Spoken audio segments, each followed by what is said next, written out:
রীতিও আছে, যেখানে প্রতি বছর মৃত প্রিয়জনদের কফিন থেকে বের করে আনা হয়। এরপর তাদেরকে নতুন জামা কাপড় পরিয়ে তাদের সাথে নাচ গান করা। ডিজিটাল যুগে এখনো কিছু কিছু মানুষ এমন সব কিছু কুসংস্কার রয়ে আছে যারা মৃত মানুষকে কবর না দিয়ে বিভিন্ন পর্যায়ে বিভিন্ন সিস্টেমে রেখে দেয়। আসলে এইসব কুসংস্কার যে কবে যাবে, চলুন আমরা এই ভিডিওটি দেখে আসি বিভিন্ন দেশের মানুষ কিভাবে এখনো লাশগুলা রেখে দেয়। আমরা সচরাচর যা দেখি, মানুষের মৃত্যুর পর তার দেহকে হয় মাটির নিচে কবর দেওয়া হয় অথবা শ্মশানে গিয়ে দাহ করা হয়। কিন্তু আপনি কি জানেন এই পৃথিবীতে এমন এক কবরস্থান রয়েছে যেখানে মৃতদেহকে মাটির অন্ধকারে লুকিয়ে রাখা হয় না, বরং মাটির উপরেই একটি স্বচ্ছ কাচের বাক্সে সংরক্ষণ করা হয়, যেন জীবিত মানুষ প্রতিদিন তাদেরকে দেখতে পারে। ভাবুন তো, আপনার চোখের সামনেই যদি যুগের পর যুগ শুয়ে থাকে আপনার মৃত পূর্বপুরুষ, কেমন হবে সেই অনুভূতি। আবার পৃথিবীর কোনো এক প্রান্তে এমন অদ্ভুত রীতিও আছে যেখানে প্রতি বছর মৃত প্রিয়জনদের কফিন থেকে বের করে আনা হয়।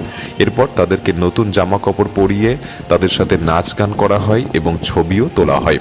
শুনতে অবিশ্বাস্য লাগলেও এটাই সত্যি।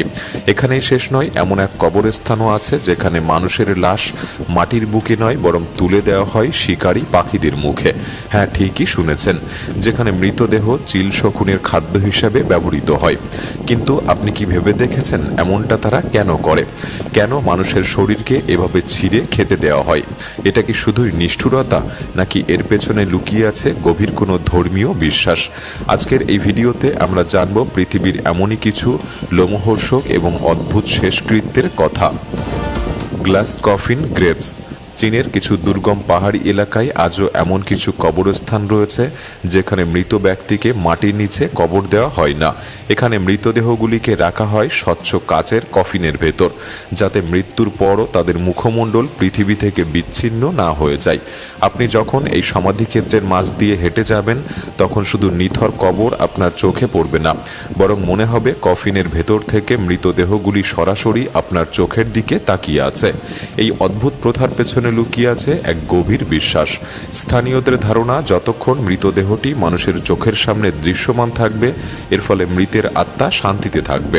তবে এই কাচের কফিনের সবচেয়ে অস্বস্তিকর দিক হলো সময়ের নিষ্ঠুর ছাপ। প্রকৃতি এখানে নীরবে তার কাজ করে চলে। চামড়ার রং ধীরে ধীরে বদলাতে থাকে, মুখমণ্ডল কুঁকড়ে যায় এবং চোখের কোটরগুলি গর্তের ভেতরে ঢুকে যায়। আর এই সমস্ত বিভীষিকাময় দৃশ্য কাচের পর্দার ওপাশ থেকে একদম পরিষ্কার দেখা যায়। এখানে মৃত্যু কোনো এক মুহূর্তের ঘটনা নয়, বরং চোখের সামনে ঘটতে থাকা এক দীর্ঘ প্রক্রিয়া। এই কাচের কফিনগুলি দেখে গা শিউরে ওঠার আসল কারণ কিন্তু মৃত দেহ নয়, বরং মৃত্যুর এই নির্মম দৃশ্যটা। এখানে জীবিত এবং মৃতের মাঝখানে ব্যবধান তৈরি করে শুধু একটি পাতলা কাচের দেওয়াল। Toraja cliff graves. ইন্দোনেশিয়ার সুলাওসি দ্বীপের তোরাজা উপজাতির কাছে মৃত্যু মানেই বিদায় নয়। এখানে মৃত্যুর পরও সম্পর্ক শেষ হয়ে যায় না, শুধু থমকে দাঁড়ায়। তোরাজা মানুষেরা তাদের মৃত স্বজনকে সাথে সাথেই কবর দেয় না, বরং লাশকে কাপড় দিয়ে মুড়িয়ে বাড়ির ভেতরেই রেখে দেয়, যেন মানুষটি কেবল অসুস্থ হয়ে আছে এবং হয়তো কোনো এক সকালে আবার জেগে উঠবে।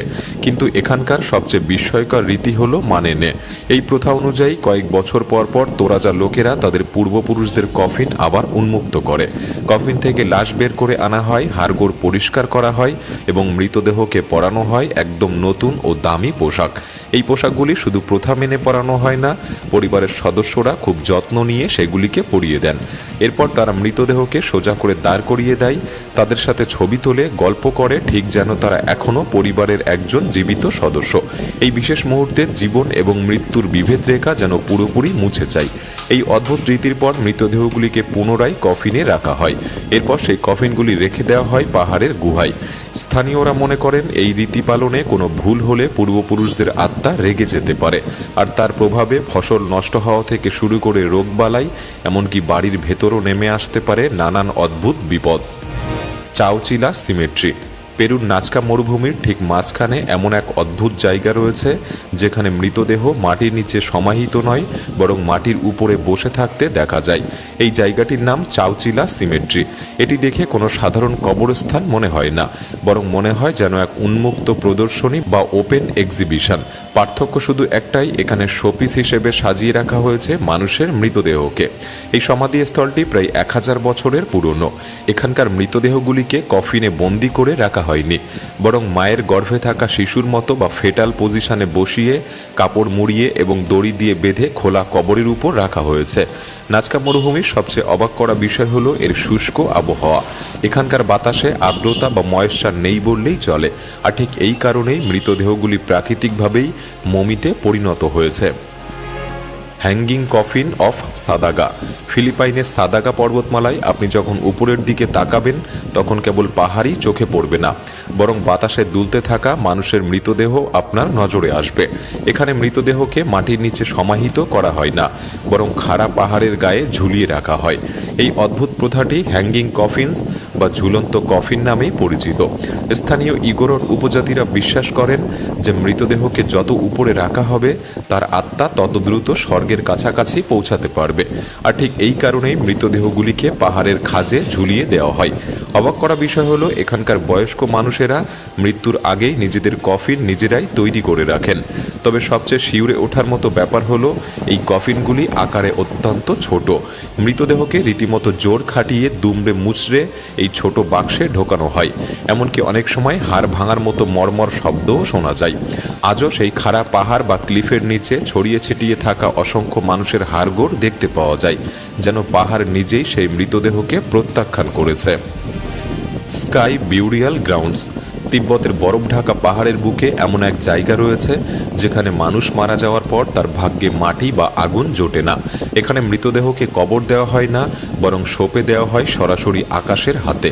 এই প্রথাকেই বলা হয় স্কাই বিউরিয়াল বা আকাশ সমাধি। এই প্রক্রিয়াটি শুনতে যতটা আধ্যাত্মিক মনে হয়, চাক্ষুষ করাটাও ঠিক ততটাই অস্বস্তিকর এবং নির্মম। যখন কোনো মানুষ মারা যায় তখন তার মৃতদেহকে একটি নির্দিষ্ট স্থানে নিয়ে যাওয়া হয়, পাহাড়ের একেবারে চূড়ায় খোলা আকাশের নিচে।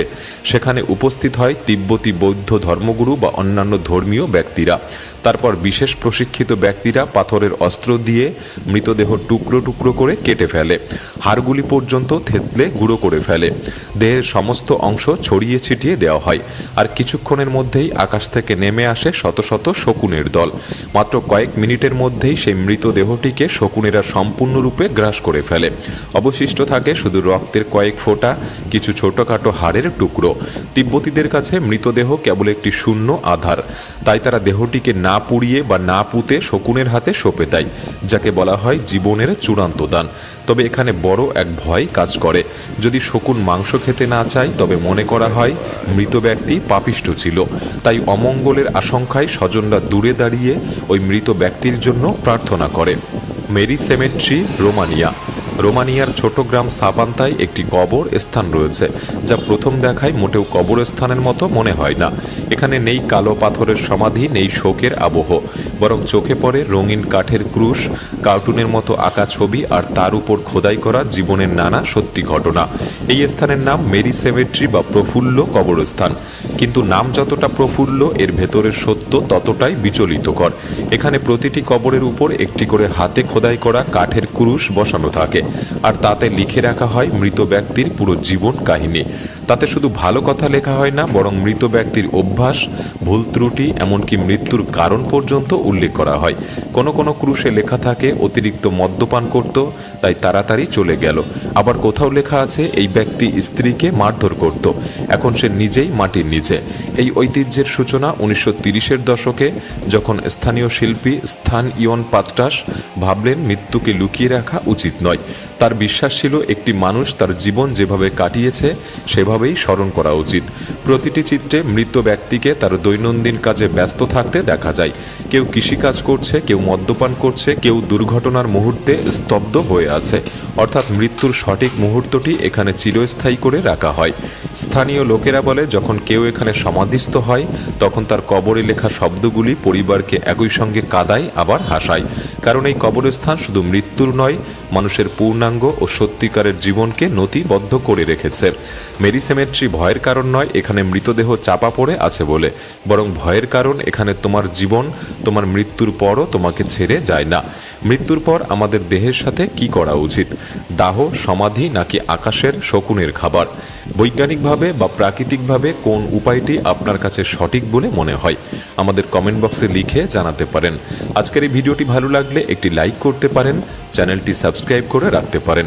তাহলে দেখা হচ্ছে পরবর্তী নতুন একটি এপিসোডে। ধন্যবাদ।